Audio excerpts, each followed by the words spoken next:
রাতের অন্ধকারে যখন কেউ জেগে থাকবে না, সবাই যখন গভীর ঘুমে আচ্ছন্ন হবে, তোর গর্ভধারিণী জনম দুঃখিনী মা যখন ঘুমাবে, তোর আব্বা জান যখন ঘুমাবে, তোর সহধর্মিনী তোর বিবি যখন ঘুমাবে, তোর ছেলে মেয়ে বাচ্চা কাচ্চা যখন ঘুমাবে, আমি রব থেকে কথা দিচ্ছি, তোর দরখাস্ত কবুল করার জন্য, তোর আবেদন কবুল করার জন্য, তোর চাওয়া পাওয়া কবুল করার জন্য আমি আল্লাহ আমার অফিস খুলে রাখবো। তুই রাত্রি 12টায়, রাত্রি 12:30টায়, রাত্রি 1টায়, রাত্রি 2টোয়, 2:30টায়, 3টে যখন আমার অফিসে নক করবি, আমার অফিসে আওয়াজ দিবি, আমি মালিক তোর চাওয়াটাকে পূরণ করার জন্য আমার অফিসের দরওয়াজা খুলে দেওয়া হবে। আমি মালিক কথা দিলাম, ওরে আমার বান্দা বান্দিরা, তোদের যা চাওয়া, যা পাওয়া, যা ইচ্ছা আমি আল্লাহ আমার কাছে বলবি। রাতের অন্ধকারে বললে আমি আল্লাহ তোদের চাওয়াটাকে কবুল করে তোদের জীবনের সব সমস্যা আমি মালিক দূর করে দেব। সমস্যার কথা আমরা জানাবো কার কাছে? সবাই মিলে বলো কার কাছে? আমার আল্লাহ পূরণ করবে না করবে না? আজকের দিনে আমরা যে প্রস্তুতি পর্ব গ্রহণ করেছি, এই প্রস্তুতি নেওয়ার পিছনে আমাদের নিয়ত ছিল, চেষ্টা ছিল, প্রচেষ্টা ছিল, উৎসাহ ছিল। তাই আল্লাহ কবুল করে আজ এই সুন্দর পরিবেশ তৈরি করে জান্নাতি বাগানে বসিয়ে আমার মালিক কোরআন ও হাদিসের নির্যাস, কোরআনের ছাত্র হওয়ার মতো সৌভাগ্য আমাদেরকে দান করেছেন। জোরে বলুন সুবহানাল্লাহ। কোরআন হলো আমার নবী পাকের জীবন্ত মুজিজা। কোরআন হলো আমার নবী পাকের জীবন্ত মুজিজা। এই কোরআন যার ঘরে আছে,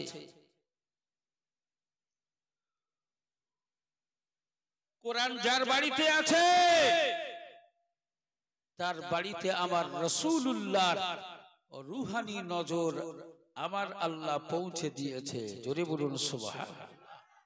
এটা হলো নবী পাকের জীবন্ত মুজিজা। জীবন্ত মুজিজা বোঝেন, যার জীবন আছে তাকেই তো জীবন্ত বলা হয়। কিন্তু এই কোরআনকে আমরা দেখি কাগজের তৈরি, প্রেসে ছাপা, কিন্তু এর জীবন কি করে থাকে? আমার মালিক দিলে হয় না এমন কিছু বস্তু নেই। এই কোরআনকে আমার আল্লাহ জীবন্ত মুজিজা হিসাবে নবীকে দান করেছেন, তার জ্বলন্ত নজির। অন্যান্য নবী রাসূলেরা এসেছিলেন, তাদেরকেও আমার আল্লাহ মুজিজা হিসাবে কিছু কিতাব দান করেছিলেন।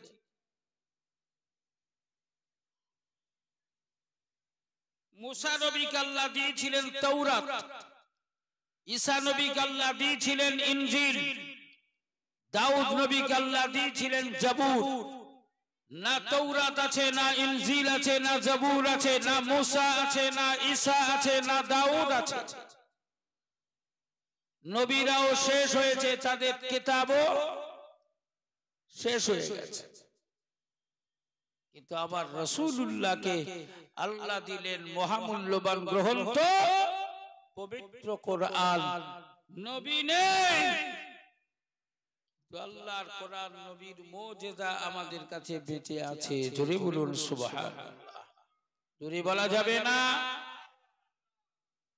সেই জীবন্ত কোরআন, যে কোরআন দেখে আজ নবী নেই, নবীর ওয়ারিসরা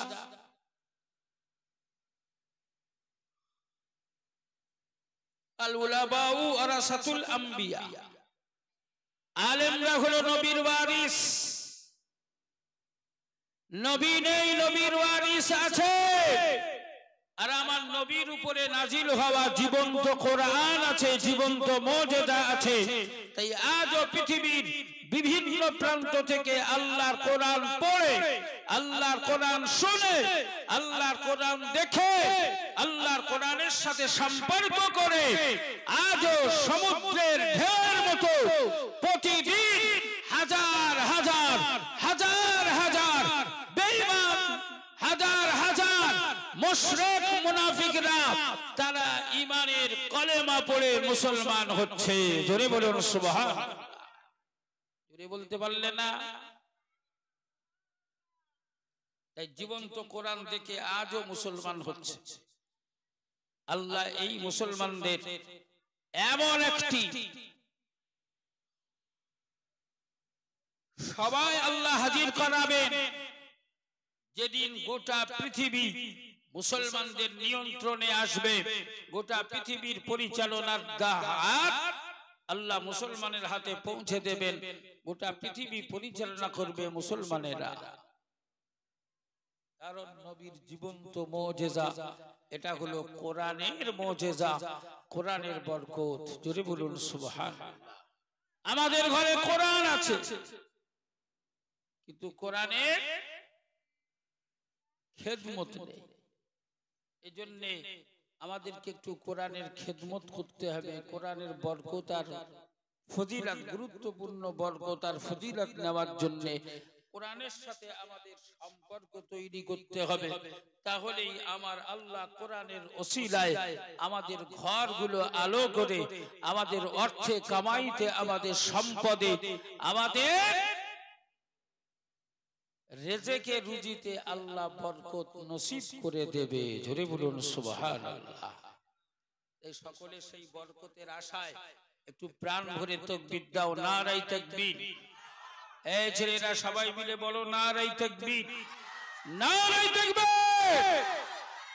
একবার বরকতের দিকে লক্ষ্য করে সকলে প্রাণ ভরে আমরা একটু কলেমা শরীফে জিকির করি। লা ইলাহা মাশাআল্লাহ, লা ইলাহা, আরো জোরে লা ইলাহা, লা ইলাহা ইল্লাল্লাহ মুহাম্মাদুর রাসূলুল্লাহ, লা ইলাহা ইল্লাল্লাহ, লা ইলাহা ইল্লাল্লাহ মুহাম্মাদুর রাসূলুল্লাহ। আল্লাহুম্মা সাল্লি আলা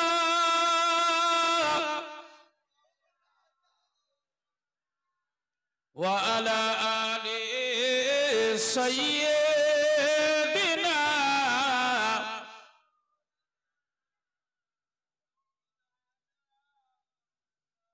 বাবাজি, আমরা সন্ধ্যা থেকে এই পর্যন্ত দরুদ শরীফ পড়ে আসছি। আল্লাহ হায়াতে রাখলে আগামী দিনে সুযোগ পেলে আরো দরুদ শরীফ পড়বো। পড়বো না? পড়বো না? সুযোগ যদি আল্লাহ করে দেয় তাহলে আরো দরুদ শরীফ পড়বো। কেন? কারণ দরুদের ওসিলায় আল্লাহ আমাদের জীবনের অপরাধ, জীবনের অন্যায়, আমার আল্লাহ আমাদের জীবনের গুনাহগুলোকে দরুদের ওসিলায় আল্লাহ মাফ করে দেয়। জোরে বলুন সুবহানাল্লাহ। এ জওয়ান যুবকেরা, ও সোনার মালিকেরা, ঠান্ডা মাথায় শুনে রাখুন। আল্লাহর পবিত্র কোরআনুল কারীম থেকে আমি কয়েকটি আয়াতে কারিমা উপহার দিয়েছিলাম। আল্লাহর আখিরি নবীর উম্মত হিসাবে, আল্লাহর আখিরি নবীর অনুসারী আর অনুগামী হিসাবে ও খালনার জওয়ান যুবকেরা, ও আমার আম্মা জান বোনেরা, বেটিরা, বৌমারা, আমি আমার রাসূলুল্লাহর পক্ষ থেকে আপনাদের কাছে উপহার হিসাবে পবিত্র কোরআনুল কারীম উপহার দিয়েছিলাম। আল্লাহ পাক পবিত্র কোরআনুল কারীমে আমাদের জন্য কিছু মেসেজ প্রদান করেছেন। হে জওয়ান যুবকেরা, ও সোনার মালিকেরা আল্লাহ পাকের প্রিয় হাবিব জানালেন, আল্লাহ পাকের প্রিয় নবী ঘোষণা দিলেন, আল্লাহর কোরআনকে ফলো করে, আল্লাহর কোরআনের দিকে লক্ষ্য করে, আমি রাসূলুল্লাহর ভালোবাসাকে পাথেয় করে, আমার সাথে সম্পর্ক তৈরি করে যদি কেউ তার জীবনের একটা অংশ অতিবাহিত করে, আমি নবী পাক কথা দিলাম কিয়ামতের কঠিন হাসরে আমি রাসূলুল্লাহ কথা দিলাম কিয়ামতের কঠিন হাসরে আমার শাফাআত আর সুপারিশ তাদের জন্য নসিব হবে। আমি নবী পাক আমার দামান ধরার তারা সুযোগ পাবে। আর আমি রাসূলুল্লাহর দামান যাদের কপালে যাদের নসিবে জুটবে আমি রাসূল জানিয়ে দিলাম আমার আল্লাহ পাক তাদের জন্য দয়ার জান্নাতের ফয়সালা করে দেবে। এ জওয়ান যুবকেরা, তাই আজকের দিনে আমি আপনাদেরকে রাসূলুল্লাহর কদমে রসিলায় ছোট্ট একটা হাদিস শরীফ শোনাতে চলেছি। ও আমার জওয়ান যুবকেরা, ও আমার সোনার মালিকেরা, সাবধান হয়ে যাও, সতর্ক হয়ে যাও বাবা। এই পৃথিবীতে আমরা যারা এসেছি কেউ আমরা চিরস্থায়ী নয়। এই পৃথিবীতে আমরা যারা এসেছি অমর হয়ে থাকার মতো বয়স আমরা কেউ নিয়ে আসিনি, কারণ আমাদের সব কিছু নির্ভর করে আমার মালিকের উপরে। এ জওয়ান যুবক, তুমি ঘর থেকে বার হয়ে গেছো, যাওয়ার সময় বাপের কাছে কথা বলেছো, মায়ের পায়ে হাত দিয়ে কদম বুসি করেছো, বাপ মায়ের কদম বুসি করে ঘর থেকে বার হয়ে গেলে সোনার মালিক সোনার চারা নিয়ে ফেরা হলো না। রাস্তাঘাটে বিপদ মুসিবত তাকে ছিনিয়ে নিয়ে গেছে। এ জওয়ান যুবকেরা, ও সোনার মালিকেরা, তাই আমি আপনাদেরকে লক্ষ্য করে জানিয়ে দিই, আল্লাহ পাকের প্রিয় হাবিব জানালেন আমি রাসূলুল্লাহর কদমে যারা তাদের জীবনকে উৎসর্গ করে দেবে, চলাফেরায় ওঠা বসায় যারা আমি নবীকে ফলো করবে, যাদের ব্যবসায়ী জীবনে আমি রাসূল থাকবো, যাদের পারিবারিক জীবনে আমি রাসূল থাকবো, যাদের সাংসারিক জীবনে আমি নবীকে মডেল বানানো হবে, আমি রাসূলুল্লাহর সিরাতকে যারা আঁকড়ে ধরবে, আমি নবীর কদমে রসিলায় আল্লাহ পাকের দয়া জান্নাতি হওয়ার ব্যাপারে কোন রকম সন্দেহ থাকবে না। আমি নবী পাক আমার দামান ধরে, আমি রাসূলুল্লাহ আমার সঙ্গী করে, আমি নবী তাদের দয়ার জান্নাতে পৌঁছে দেব। জোরে বলুন না সুবহানাল্লাহ, জোরে বলেন না সুবহানাল্লাহ। এই দেখতে দেখতে আমরা ফজরের টাইমে এসে পৌঁছেছি। ফজরের আজানে সময় একেবারে সামনে, 4:04 হয়েছে। ফজরের আজান কটায়? এই ফজরের আজান কটায় হয়?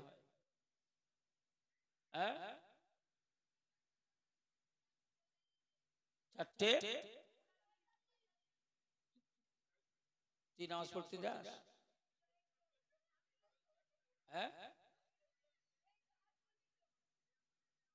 4:30 আজান হয়,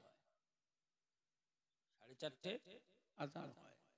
আজানের টাইম সামনে, এই সময় আল্লাহর কাছে কবুলিয়াত সময়, এই সময় আল্লাহর কাছে বড় কবুলিয়াত সময়। বাবা, আমাদের ঈমান লুণ্ঠন করে নেওয়ার জন্য একদল ডাকাত, একদল ছিনতাইকারী, একদল চিটিংবাজ পকেটমার তারা বার হয়েছে আমার আপনার ঈমান লুণ্ঠন করার জন্য। চট করে আমি আপনি আমরা সবাই ঈমানটা কেমন করে বাঁচিয়ে রাখবো এই বিষয়ের উপর একটা ছোট্ট কথা জিজ্ঞাসা করি। আমাদেরকে যিনি মানুষ বানিয়েছেন, আমাদেরকে যিনি এই মানুষ হিসাবে পৃথিবীতে পাঠিয়েছেন, আমাদেরকে যিনি বিবেক বুদ্ধি দান করেছেন, আমাদের কাজ করার জন্য যিনি দুটো হাত দিয়েছেন, হাঁটাচলা করার জন্য যিনি দুটো পা দিয়েছেন, আমাদের কথা বলার জন্য যিনি জবান দিয়েছেন, আমাদের দেখবার জন্য যিনি চোখ দিয়েছেন, আমাদের শুনবার জন্য যিনি কান দিয়েছেন, চিৎকার করে বলেন তিনি কে? আরো জোরে বলেন কে? তাহলে কান শুনবে কার কথা? আরো জোরে বলেন। চোখ দেখবে কার কথা? চোখ দেখবে কার কথা? জবান বলবে কার কথা? তাই আমরা আমাদের শরীরের প্রত্যেকটা অঙ্গ আমার আল্লাহ বিনা দরকারে এক্সট্রা অতিরিক্ত কাউকে বানায়নি। আমাদের শরীরে যা যা আছে সব আমাদের প্রয়োজনে কাজে লাগে। তাই আমার মালিকের কাছে আমরা সেই শরীরের অঙ্গ প্রত্যঙ্গ নিয়ে আমার মালিকের কাছে পৌঁছানোর জন্য আমরা আল্লাহর ইবাদতে নিজেদেরকে নিবেদিত করব, যেমন আমাদের পূর্বপুরুষেরা করেছিলেন। আল্লাহ তাদের কবুল করেছেন, আল্লাহ তাদের কবুল করেছেন। তাই আমার ছেলেদেরকে বলছি, আমরা ফজরের টাইমে যখন পৌঁছেছি, ফজরের নামাজ জামাতে পড়বো তো ইনশাআল্লাহ। এই ফজরের নামাজ জামাতে পড়া হবে তো? ফাঁকি কারা কারা দেবে? ফাঁকি দেওয়ার কেউ আছো নাকি? ফাঁকি দেওয়ার? আমি জানি আমার ছেলেরা ভালো, এরা সব সময় আল্লাহ আল্লাহর রাসূলকে পাওয়ার জন্য জীবন উৎসর্গ করে। ফাঁকি দেওয়ার মানসিকতা নেই, ফাঁকি দেওয়ার মানসিকতা নেই। তাই আমরা ফাঁকিবাজদের মতো নই, আমরা হলাম আল্লাহর মনোনীত বান্দা। আল্লাহ আমাদেরকে আখিরি নবীর উম্মত হওয়ার সৌভাগ্য দান করেছেন। আমরাই তো আল্লাহর জান্নাতি। জোরে বলুন সুবহানাল্লাহ। একটু প্রাণ ভরে বলো সুবহানাল্লাহ। জান্নাত পেলে আর কিছু চাই না, জান্নাত পেলে আর কিছু চাই না। হে জওয়ান যুবকেরা, আল্লাহর আখিরি নবী, আল্লাহর আখিরি পয়গম্বরকে আমরা নেতা হিসাবে মেনেছি, কারণ আমাদের নেতা হলেন বিশ্ব নেতা। আমার নবীর নীতি মেনে গোটা বিশ্ব আজ ডেভেলপ হয়েছে। আমার নবীর নীতি প্রতিষ্ঠিত করে গোটা বিশ্ব আজ মাথা তুলে দাঁড়িয়েছে। সকলে মিলে তাকবীর দাও তো, নারে তাকবীর। জোরে বলো না, নারে তাকবীর। এই ছেলেরা প্রাণ ভরে বলো নারে তাকবীর। আজকের এই সারা রাত এই জলসায় বসে সারা রাত কাটিয়ে আমরা সবাই খুশি না বেজার? কারা কারা খুশি একটু হাত তোলো। আল্লাহ দেখুক, একটু তাকবীর দাও, নারে তাকবীর। জোরে বলো না, নারে তাকবীর, নারে তাকবীর।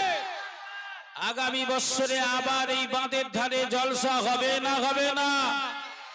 আমরা সবাই এই জলসায় সহযোগিতা করে জলসায় শরীক হব তো নাকি? একটু তাকবীর দাও না, নারে তাকবীর। জোরে বলো না, নারে তাকবীর। আল্লাহ আমাদেরকে কবুল করে নিক, সকলে বলেন আমিন। খোদার কসম, এই রাতে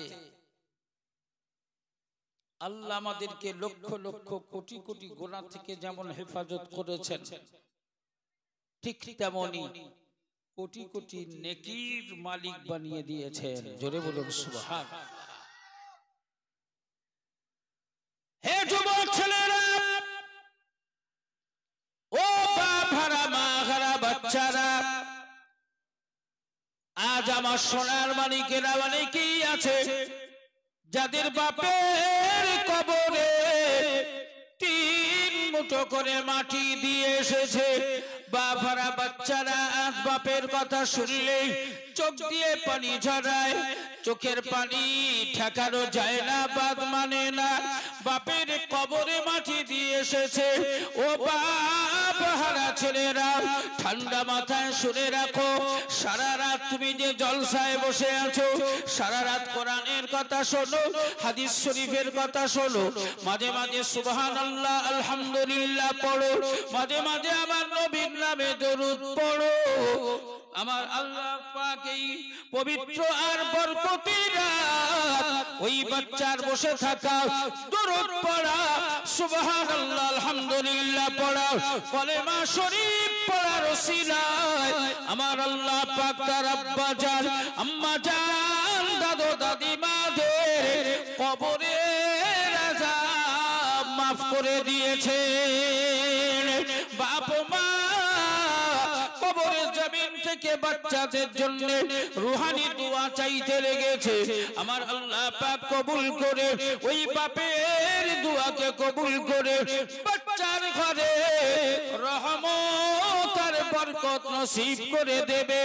এ জওয়ান যুবকেরা, তাই সেই বাপের নামে যোগ্য আওলাদ হিসাবে, মায়ের নামে যোগ্য সন্তান হিসাবে, দাদু দাদিমার নামে যোগ্য নাতি আর নাতনি হিসাবে আমার কোন মেয়ে, আমার কোন ভাই, আমার কোন ছেলে আছো, বাপের নামে বাপের কবরের কথা খেয়াল করে আগামী বছরে এই জলসা, এই জান্নাতি বাগান আবার অনুষ্ঠিত হবে।